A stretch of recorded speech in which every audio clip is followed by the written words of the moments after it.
Welcome back, everybody. Our next guest is a grief psychotherapist who has spent the last 30 years working with bereaved families in hospitals. In private practice and through the charity she helped establish, Child Bereavement UK. She's also the author of a new book, Every Family Has a Story, How We Inherit Love and Loss, which explores trauma and hardship and how it can be passed down from generation to generation. Please welcome back to the show, Julia Samuel. Thanks for Welcome back. Lovely to be here. So we're going to start with this book. It was inspired by remote sessions that you were actually having with families. I presume perhaps the pandemic pushed it to that direction, as opposed to maybe individual sessions that you were having previous to that before. What was it about the family dynamic that you observed in those sessions that inspired you to do this book? I mean, it was that every family that's walked through my door in the last 3 decades, they always talk, I mean, every patient talks about their family, the family they came from or the family that they're making. And I've always felt we've talked too much about parenting, like one-to-one, and individual therapy. And actually, we're so informed and affected by our whole family system. Our grandparents, our parents, and our siblings really are the roots of our family. And what I was looking to explore was what gets passed down from generation to generation. And one of the things that the research shows is that pain and trauma from one generation that isn't experienced and expressed gets passed down to the next generation until someone's prepared to feel the pain. On the positive side, so does love get passed down. So when you have very loving grandparents, parents, that models for their children protective factors that it enables them to be resilient and withstand great gusts of difficulty, which all of us, everyone here, all of you will experience. And I really wanted to unpick that through numbers of people, and having them all on a Zoom screen was quite a juggle and really, really fascinating. I mean, I loved working with these families, and I absolutely loved writing this book.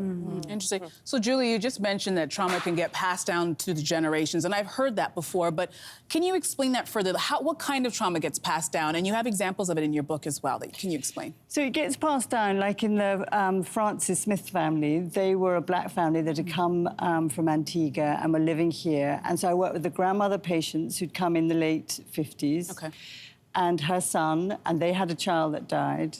And then she'd had a daughter that died and then a grandson. And what affects your capacity to deal with great tragic loss is your capacity to feel and express the pain.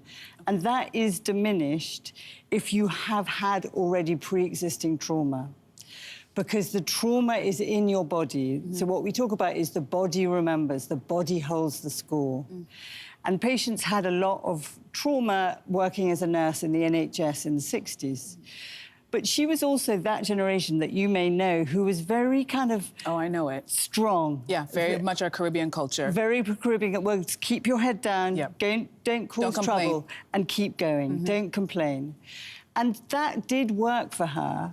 But what isn't protective in that is that you stay quite rigid and you use the same coping mechanisms. So trauma gets passed down both genetically through your genes, but also from your behaviours, how you manage it.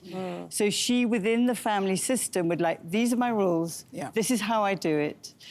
And they needed to change because a lot of things had happened. This child had died, her daughter had died. There was a lot of So what happens with trauma is often the pre-existing fault lines. So between siblings where there's favouritism, which is a really bad thing, by the way, just in case people don't know, get widened by, say, a child dying, which throws a bomb in the whole family system. So she had a favourite.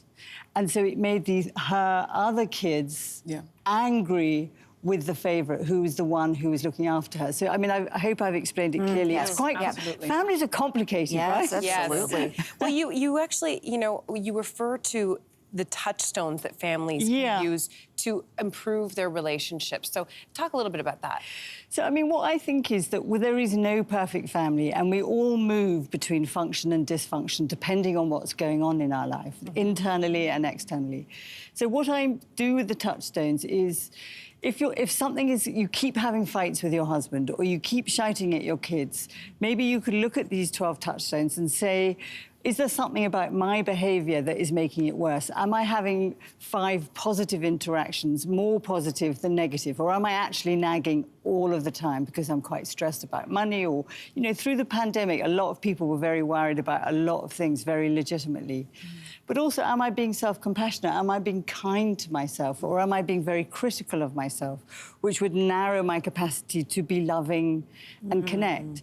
And I think one of the things which it may be surprising for a touchstone, but I think is particularly true now, I hope it's post-pandemic, post-ish pandemic-ish, is fun.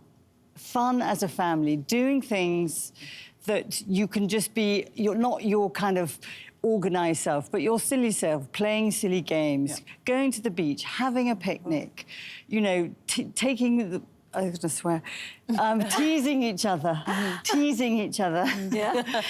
And, you know, and I don't think we've had enough of that, because you can forgive so much when you laugh, and laughter is the fastest connectors in families, you know, and it helps deal with the... So one of the touchstones is power. Who holds the power in our family? When you play a game, an 8-year-old can beat their dad and their grandmother, and that plays havoc with power, which is so fun. Absolutely. Oh, wow. Julia, thank you so much for being here. It was really, really a fascinating conversation about grief. Thank you so much. Everyone watching, the book is called Every Family Has a Story. It is on shelves now, and everyone in our studio audience, you're going home with your own copy today. Hey there, wasn't that great? Do you know where you can find some equally good content? Our YouTube page. It's filled with discussions, debates, and some laughs. Head there now, like and subscribe.